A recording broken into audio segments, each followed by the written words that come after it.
Lion's Den Survival Principle, Part 5. Hanging in there until your big break comes. Daniel 5:10-12. O king, live forever. There is a man in your kingdom who has the spirit of the holy gods in him. Call for Daniel, and he will tell you what the writing means. One of the frustrating things about relating to God is that he is not an American. He does not believe in instant everything. He isn't committed to the bigger and the better mentality. And time and money don't have any value to him. He owns all of them. I've observed that God's un-American ways rub particularly hard on those in media, especially when vocational work is unfulfilling or non-existent. Daniel apparently found a way to handle both being vocationally unfulfilled and unemployed. I want to share some insights on Daniel's incredible ability to cope over the long haul. When the frightful finger of God wrote on the wall of Belshazzar's feast, Daniel was unemployed. His influence in the kingdom had lapsed with the death of Nebuchadnezzar in 562 BC. This event is 23 years later. When the Queen Mother punctuated the terror that had gripped the banquet hall with her recommendation, she referred to Daniel's influence clearly in the past tense. In the time of your fathers, he was found to have insight, intelligence, and wisdom that was like that of the gods. There is no reference to Daniel as a player for nearly a quarter of a century. Many media pros can relate. In an industry filled with wannabes, has-beens, and never-was-gonna-bes, there is a more or less constant terror over work.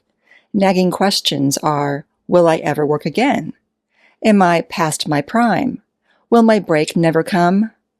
Why am I not able to use my God-given talents?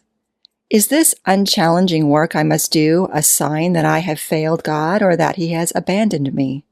Daniel seems to have all these dynamics licked. While we have no direct information, it seems that he must have come to terms with being out of the limelight for so long.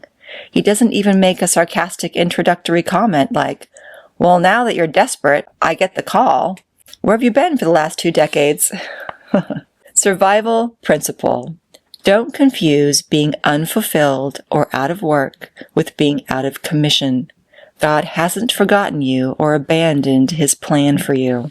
Daniel was past 80 when the call came from the banquet hall. He had served as vizier and prime minister to the greatest monarch in the world. How soon people forget. He wasn't even invited to this ball held by Nebuchadnezzar's arrogant son. But Daniel wasn't out of commission. He was obviously still in fellowship with his God, and still had his skills honed for service. He remained on call. I know one top media executive who got dumped in a corporate shakeup, and who turned his unemployment into a blessing by spending quality time with the Lord and his family, things he desired for years, rather than sponsoring a pity party for himself. Survival principle. Maintain the kind of character and reputation that will recommend you when the big job comes along. How wonderful that Daniel wasn't passed over to speak for Jehovah to the king because he turned bitter towards God for the years of royal disfavor. How terrific that Daniel hadn't disqualified himself for this incredible spiritual task by compromising his spiritual character through immorality, addiction, or vocational work that tarnished his testimony.